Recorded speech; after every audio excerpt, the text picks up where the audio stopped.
आखिर क्यों श्री कृष्ण को अदालत में होना पड़ा हाजिर? आखिर ऐसी क्या वजह थी और फिर जज के साथ ऐसा क्या हुआ जिसे देखकर सबके होश उड़ गए?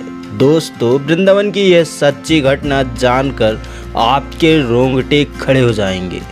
तो चलिए हम वीडियो शुरू करते हैं और आगे बढ़ने से पहले हम आपसे आग्रह करते हैं कि यदि अगर आप सच्चे श्री कृष्ण भक्त हैं तो नीचे दिए गए कमेंट बॉक्स में सबसे पहले राधे राधे लिखकर अभी तक आपने हमारे चैनल को सब्सक्राइब नहीं किया है तो प्लीज़ चैनल को सब्सक्राइब कर बेल आइकन को प्रेस कर दे। दोस्तों, यूँ तो इंसानों को आपने अदालत में जाते सुना होगा, लेकिन क्या आपने भगवान श्री कृष्ण को अदालत में आते देखा है? नहीं ना। ये किसी चमत्कार से कम नहीं। ये घटना घटी थी 45 साल पहले, जब वृंदावन में एक संत रहा करता था जो रोज भगवान बांके बिहारी की नित्य पूजा करता और वहाँ की मिट्टी को तिलक के रूप में लगाकर वापस लौट आता, लेकिन कभी भी वो मंदिर के भीतर नहीं जाते। वहाँ आसपास के सभी लोग उन्हें जज साहब कहकर पुकारते थे। एक दफ़ा एक व्यक्ति ने वहीं के पुरोहित से पूछा कि लोग उसे जज साहब कहकर क्यों बुलाते हैं। तब उस पुरोहित ने उसे यह सच्ची घटना बताई।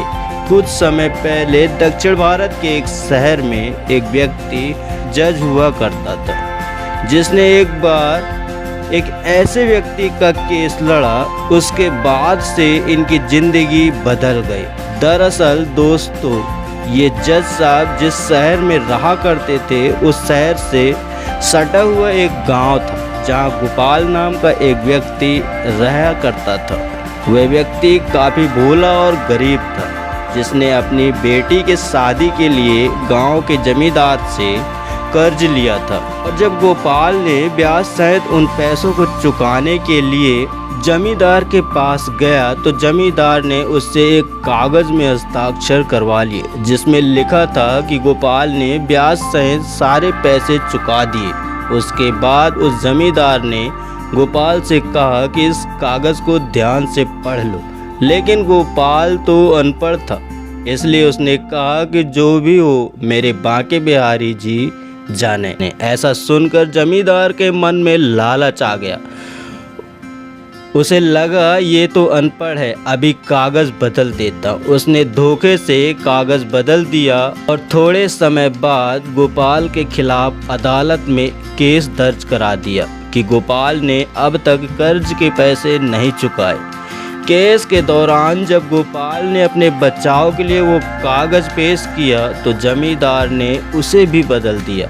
उसमें लिखा था कि भोला अभी तक सारे पैसे नहीं चुकाए। जिसके बाद जज ने उससे पूछा कि आपके पास कोई और सबूत है? तो गोपाल ने कहा कि नहीं, जब मैं पैसे दे रहा था तो वहाँ कोई मौजूद नहीं था सिवाय मेरे बांके बिहारी लाल के। तब अदालत ने बांके बिहारी को एक नोटिस भेज दिया और अदालत में उन्हें पेश होने की इच्छा जताई। अगली सुनवाई के दौरान अदालत में एक बूढ़ा व्यक्ति पहुंचा, जिसने माथे पर एक टीका लगाया हुआ था और उसने जज साहब से कहा कि गोपाल बेकसूर है। जज ने सबूत मांगा तो बूढ़े व्यक्ति का कहना था कि जमींदार के कमरे के तीसरे कबर्ड में गोपाल के बेकसूर होने के सबूत हैं। जब इसकी छानबीन की गई तो पता चला कि यह वाकई सच था। उस व्यक्ति का नाम बांके था। जिसके बाद जज ने गोपाल से पूछा कि ये बूढ़ा व्यक्ति कौन है, तो गोपाल ने उनसे सारी बात बताई। जिसके बाद जज सच्चाई सुनकर और सच्चाई को जानकर हक्का बक्का रह गया। वह पछतावे में आकर संत की जिंदगी जीने लगा।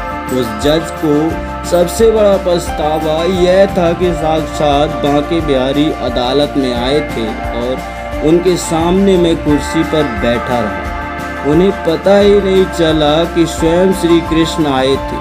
तब से वह संत की जिंदगी जीने लगा।